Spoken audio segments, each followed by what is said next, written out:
Hey everyone, Beth Barany here with How to Write the Future podcast. I am a science fiction and fantasy writer, and at heart, I have always loved magic since I was a girl. And I wanted to be magic. I might have mentioned that in one of the previous podcasts. And recently, a fellow writer asked me if I would talk about tarot and writing. And what's so funny is I sat down to write a book about tarot and writing 20 years ago. But instead, what came out of me, because I am so process-oriented, what came out of me was my book, The Writer's Adventure Guide, which is basically the hero's journey as applied to writing. It's a self-coaching guide for writers. And even though I've been doing tarot since my early 20s, actually, no, I think I started when I was 19, and I was even a professional tarot reader for a moment in my 30s, I went off in this other direction. As a writer, as a writing teacher, I went towards structure. I went towards how to overcome writer's block.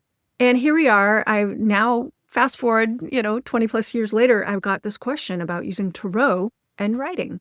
And for me, it was like the most obvious thing. Why do I need to talk about this? There are so many books out there. There's even a wonderful, at least one resource that I know, written by someone on how to use tarot specifically for your writing. It's awesome. I love it. There's so many resources out there.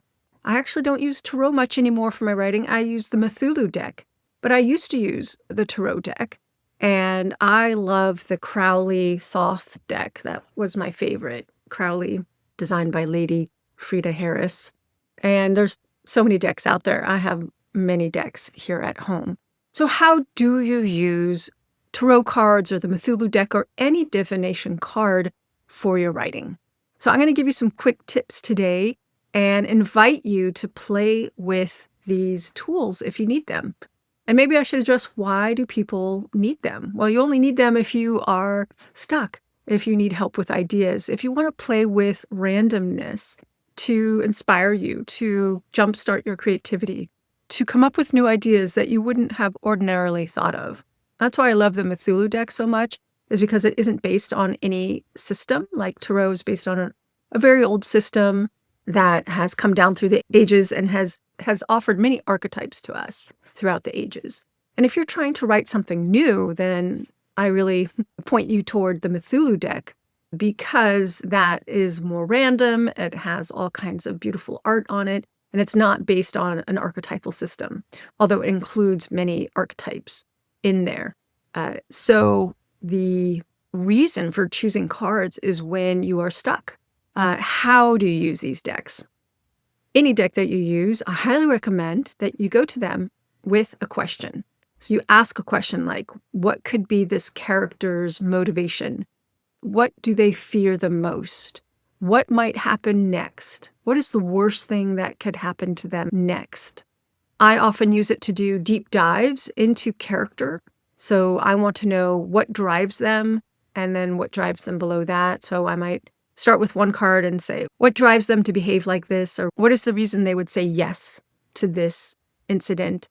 Or what other way could it be? Broad, open-ended questions. So I encourage you to play with these tools when you are stuck, and you can even do it in groups. It's fun to hear what other people think of those cards. Another way you can use cards, and this comes from traditional tarot, is where you have a standard layout. And actually, I used cards like this years ago when I was learning story structure, as I laid out, for example, 5 cards for the 5 parts of a story, like the inciting incident, the rising action, the crisis, the climax, the resolution. So that's just that's a 5-point story structure inspired by Story Grid, Sean Coyne's book, Story Grid, that I use a lot to think about a scene and a story. So that, again, is inciting incident, rising action, which is actually rising conflict, more things becoming difficult.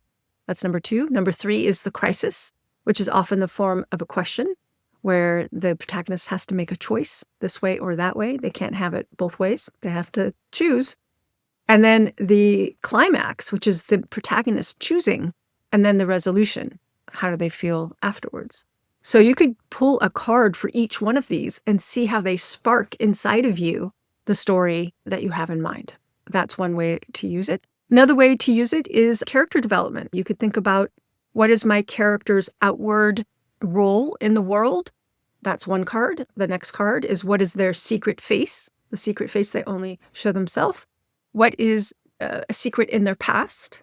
Put that on the left-hand side. And then on the right, what is it they desire? So that's a 4-card spread, for example. So if you would like more ideas on card spreads and how to use divination cards, let me know.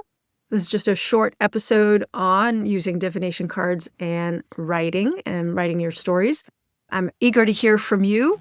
If you would like any further resources, let me know. That's it for this week, everyone. Write long and prosper.